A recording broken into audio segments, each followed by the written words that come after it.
The woman was shocked to discover that the child she had adopted was actually the son of her husband and her best friend. She did not expose them on the spot but quietly went to the orphanage and replaced him with another boy. Her unsuspecting husband and best friend doted on the boy she had adopted. To build a bond with the child, the best friend bought him a lot of gifts every time, but as the boy entered adolescence, he grew more and more distant from her. Seeing the boy's cold attitude, the best friend felt extremely anxious. She asked the woman why the boy had become so distant from her as he grew up. The woman deliberately said, "You don't stay by his side every day like I do, so it's only natural for him to be cold to you." The best friend began to worry that the boy would refuse to acknowledge her as his biological mother in the future, so she persuaded the woman's husband to take out a loan with her and buy the house next to the woman's home. From then on, the best friend went to the woman's house to take care of the boy every day. In the blink of an eye, another 3 years passed. With the boy about to turn 18, the best friend thought she would soon become a winner in life, so she decided to indulge herself with the woman's husband while the woman was on a business trip. But she never expected that the woman's business trip was a lie. The next morning, the woman deliberately called her husband and said she was coming home early. The best friend and the husband panicked immediately. When the woman opened the door, only the best friend was left in the room. She asked the best friend where her husband was, and the best friend said she had no idea either. It turned out that the husband had hidden outside the window temporarily, but he fell from the tall building due to exhaustion. The man's legs were severely injured, and the woman's villa was too remote. In the end, he became paralyzed in both legs because he did not receive medical treatment in time.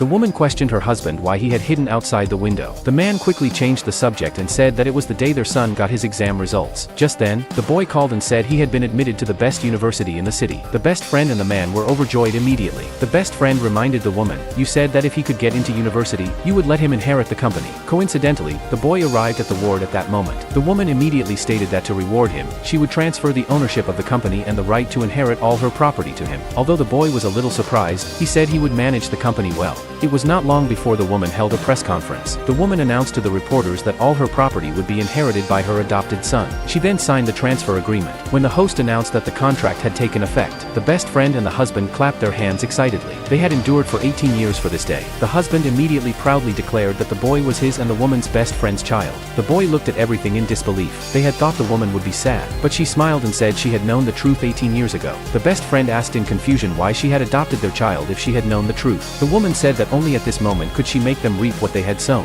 She then ordered the security guards to open the door, and a mysterious man came to the scene with a paternity test report. When the best friend saw the report, she collapsed to the ground in despair.